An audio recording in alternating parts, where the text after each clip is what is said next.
Graça e paz de Jesus a todos os irmãos, bom dia a todos, que alegria estarmos nesta manhã aqui reunidos.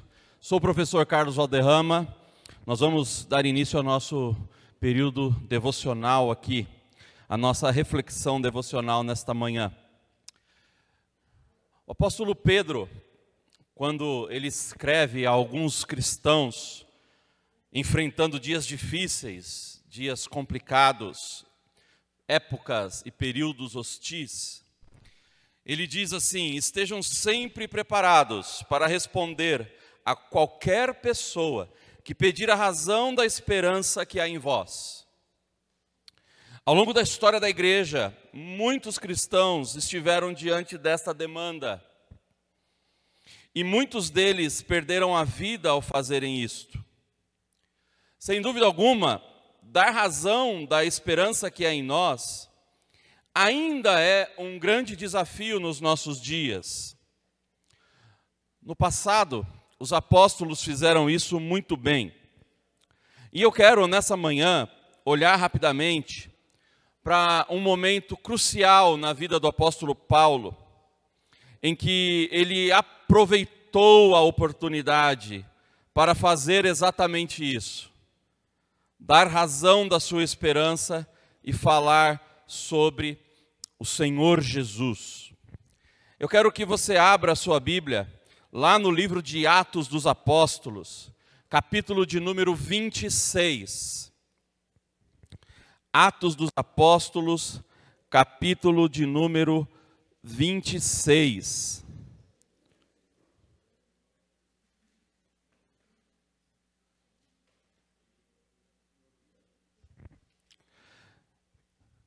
Deixe a sua Bíblia aberta aí, eu vou falar um pouquinho sobre o contexto. Paulo havia chegado a Jerusalém, lá no capítulo 22. Judeus da Ásia fazem falsas acusações contra ele. Paulo, então, ele se defende no templo. Capítulo 22, verso 1 a 21. Ele se defende diante do Sinédrio, capítulo 23, versículo 1 a 10. Ele também havia se defendido diante dos governadores romanos, Félix e Festo, capítulo 24 e capítulo 25. E agora ele, Paulo, está diante do rei Agripa. Esse rei Agripa, ele é Agripa II, ou Agripa II, filho daquele Agripa I, que havia sido morto, que havia morrido, quando ele se ensoberbece ali em Atos capítulo 12, depois da morte de Tiago, que Pedro está na prisão, Pedro é liberto, e um dia aquele homem então se ensoberbece e ele morre ali. E Paulo está então diante desse Agripa II, e ele vai fazer a sua defesa, ele vai falar sobre o seu testemunho e a sua fé. Eu quero me ater nessa manhã aos versos 1 ao verso de número 8. Olha aí na sua Bíblia. A seguir, Agripa, dirigindo-se a Paulo, disse: é permitido que uses da palavra em tua defesa. Então Paulo, estendendo a mão, passou a defender-se nestes termos: tenho-me por feliz, ó rei Agripa, pelo privilégio de hoje, na tua presença, poder produzir a minha defesa de todas as acusações feitas contra mim pelos judeus. Mormente porque és versado em todos os costumes e questões que há entre os judeus. Por isso eu te peço que me ouças com paciência. Quanto à minha vida, desde a mocidade, como decorreu desde o princípio entre o meu povo e em Jerusalém, todos os judeus a conhecem. Pois, na verdade, eu era conhecido deles desde o princípio, se assim o quiserem testemunhar, porque vivi fariseu, conforme a seita mais severa da nossa religião. E agora estou sendo julgado por causa da esperança da promessa que por Deus foi feita a nossos pais, a qual as nossas 12 tribos, servindo a Deus fervorosamente, de noite e de dia, almejam alcançar. E no tocante a esta esperança, ó Rei, que eu sou acusado pelos judeus.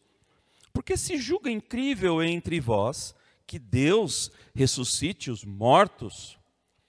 Paulo, nesse momento, ele vai então aproveitar essa oportunidade para falar do seu testemunho e da sua fé.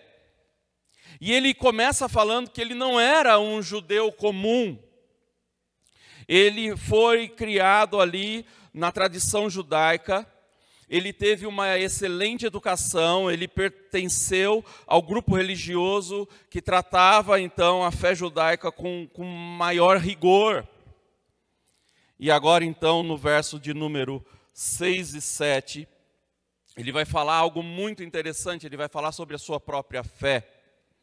E ele diz aí, agora estou sendo julgado por causa da esperança da promessa que por Deus foi feita a nossos pais, a qual as nossas 12 tribos, servindo fervorosamente, de noite e de dia, almejam alcançar no tocante a essa esperança, ó Rei, que sou acusado pelos judeus. E é interessante que a palavra esperança, ela é um termo-chave na defesa de Paulo. Mas ela não é uma palavra nova no vocabulário teológico de Paulo. Na perspectiva paulina, a esperança judaica não poderia ser desassociada do reconhecimento de Jesus Cristo ressurreto, o Messias. E é justamente esse o ponto. Os judeus não criam em Cristo como Messias, um Messias sofredor que morre na cruz, e esse Messias que ressuscitou. Eles não acreditavam na messianidade de Cristo. Agora, se você voltar alguns capítulos, lá em Atos 13, por exemplo, Paulo prega na sinagoga de Antioquia, e ele deixa essa verdade muito clara. Dos versos 32 até o verso 38, ele fala assim, nós vos anunciamos o evangelho da promessa, feita a nossos pais, como Deus a cumpriu plenamente a nós, seus filhos, ressuscitando a Jesus, como também está escrito no Salmo 2, tu és o meu filho, eu hoje te gerei, e que Deus o ressuscitou dentre os mortos, para que jamais voltasse à corrupção, desta maneira o disse, e cumprirei a vosso favor as santas e fiéis promessas feitas a Davi. E ele vai continuar mencionando, ele vai mencionar inclusive mais outros salmos. Então a realidade do Jesus que ressuscita comprova a sua messianidade. E essa é a expectativa, talvez as mais elevadas eram as mais elevadas expectativas que aqueles que realmente seguissem a fé judaica deveriam ter na manifestação desse Messias, servo sofredor, que teria os seus dias prolongados e que seria luz para os povos, para os gentios, para os judeus. Falando ao governador ainda em Atos 24, agora a gente saiu lá de Atos 13 e vai para o 24, o verso 14 e 15, também Paulo fala a respeito da esperança. Porém confesso-te que segundo o caminho a que chamam seita, assim eu sirvo ao Deus de nossos pais, acreditando em todas as coisas que estejam de acordo com a lei e nos escritos dos profetas, tendo a esperança em Deus, como também estes a têm, de que haverá ressurreição, tanto de justos como de injustos. Falando a judeus em Roma, já mais adiante, depois de Atos 26, lá no capítulo 28, versículo 19 e 20, ele vai dizer assim, diante da oposição dos judeus, senti-me compelido a apelar para César, não tendo eu, porém, nada de que acusar a minha nação. Foi por isso que eu vos chamei para vos ver e falar, porque é pela esperança de Israel que estou preso com esta cadeia. E agora, diante de Agripa, ele está falando sobre a sua fé, que ele está sendo julgado pelos judeus por causa da esperança da promessa que Deus fizera aos seus antepassados.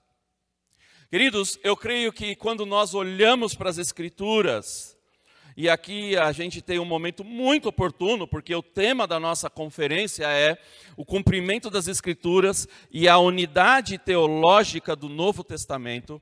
Eu creio que quando nós olhamos para as Escrituras, para a grande narrativa das Escrituras, nós vamos encontrar uma promessa que é feita na palavra de condenação de Deus à serpente. É feita uma promessa a Eva, de que ela teria um descendente que esmagaria definitivamente a cabeça da serpente, ao mesmo tempo que teria o seu calcanhar ferido.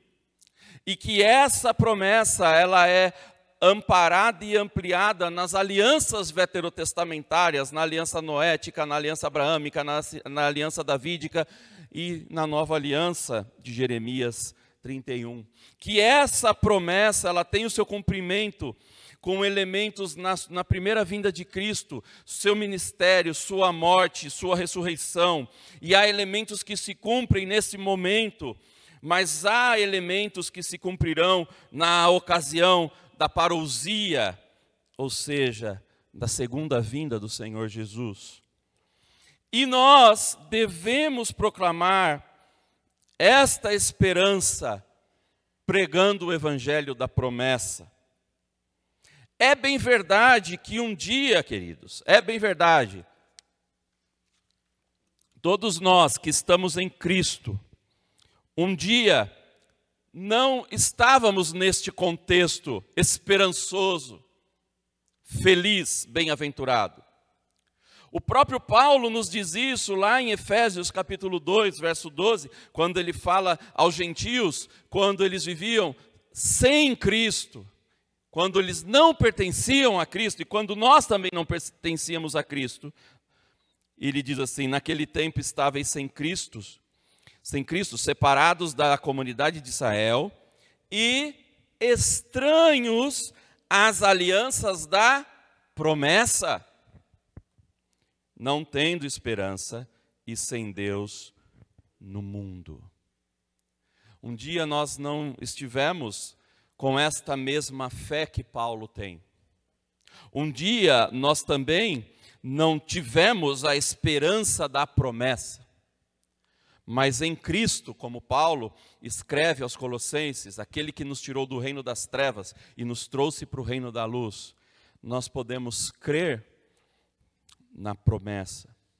Então, há uma promessa redentiva que nasce lá em Gênesis 3,15, e que perpassa as alianças e todo o Antigo Testamento, e essa promessa ela tem cumprimento em Cristo Jesus, o Messias, morto e ressurreto, e ela também encontra cumprimento com elementos atrelados à parousia, ou à segunda vinda de Cristo. E diante disso tudo que eu falei, você talvez esteja se perguntando, o que é que nós podemos fazer com isso? O que é que nós podemos, como nós podemos reverberar essa reflexão na nossa caminhada, na nossa trajetória? E eu quero concluir a minha devocional nessa manhã. Não é um sermão, é uma devocional, e eu quero concluir com pelo menos 3 desafios para você e para mim. Primeiro, nós devemos conhecer a esperança para a qual nós fomos chamados. Eu creio que quando a gente pensa sobre o cumprimento das Escrituras e a unidade teológica do Novo Testamento, esse tema, promessa e esperança, ele é um excelente ponto de partida. Daqui vai nascer uma teologia bíblica muito interessante, muito pertinente e muito relevante. Então, eu creio que nós devemos buscar conhecer ainda mais a nossa esperança, a esperança para a qual nós fomos chamados, e nos apegarmos a essa esperança. nos agarrarmos a essa esperança. Eu acho que nós podemos conhecer mais, crescer nesse conhecimento, refletir mais sobre isso. A igreja dos nossos dias tem se tornado uma igreja imediatista, que busca por benesses instantâneas, e que em muitos momentos nos seus sermões e no seu discurso e nas suas aspirações, ela perde de vista a bendita esperança para a qual nós fomos chamados. Esse é o primeiro desafio. O segundo desafio é que nós devemos proclamar esta esperança. A esse mundo que ainda está em trevas, a todos aqueles que ainda não foram tirados do reino das trevas e levados para o reino da luz, nós devemos proclamar essa esperança da promessa que nós cremos. Nós devemos anunciar essa esperança a esse mundo perdido. Nós devemos falar, pregar, anunciar, proclamar a esperança que há em Cristo Jesus. Nós devemos falar sobre o Evangelho, pregar o Evangelho, investir na evangelização, corroborar, contribuir com a obra missionária neste mundo. E o terceiro, e talvez um dos mais desafiadores compromissos que nós temos que ter, é permitir que essa esperança, ela modele, ela transforme, ela modifique, ela realize alterações, transformações nos nossos valores e na nossa jornada. Não olhamos para aquilo que se cumprirá na parousia, na volta do Senhor, as bênçãos decorrentes da volta do Senhor. Nós não olhamos para esse futuro como algo distante, desconectado da nossa existência hoje, uma esperança para depois, um sonho futuro, e pasmem, alguns até que acreditam que nem irá reverberar. Infelizmente no contexto evangélico brasileiro, até pastor que acredita que isso é utopia, que não vai acontecer, absurdo, né? Mas olhar para esse futuro não como algo distante, a ser vivenciado para depois, mas permitir que essa esperança, ela modele os nossos valores e a nossa jornada, porque aqueles que conheceram a natureza da esperança vindoura, tiveram transformações de caráter no presente, experimentaram santidade de vida, transformação, mudança. E com isso eu concluo, com esses 3 desafios. Que conheçamos, que cresçamos no conhecimento da esperança para a qual fomos chamados. Que proclamemos esta esperança e que possamos permitir que ela modele o nosso presente, a nossa vida, os nossos valores, a nossa jornada. Que nós vivamos de forma equivalente a todas as bênçãos da promessa redentiva que se cumpriu em Cristo e que ainda trará no seu retorno bênçãos e ainda mais possibilidade de conhecimento e de desfrute da presença do Cristo ressurreto. Vamos ficar de pé e vamos orar.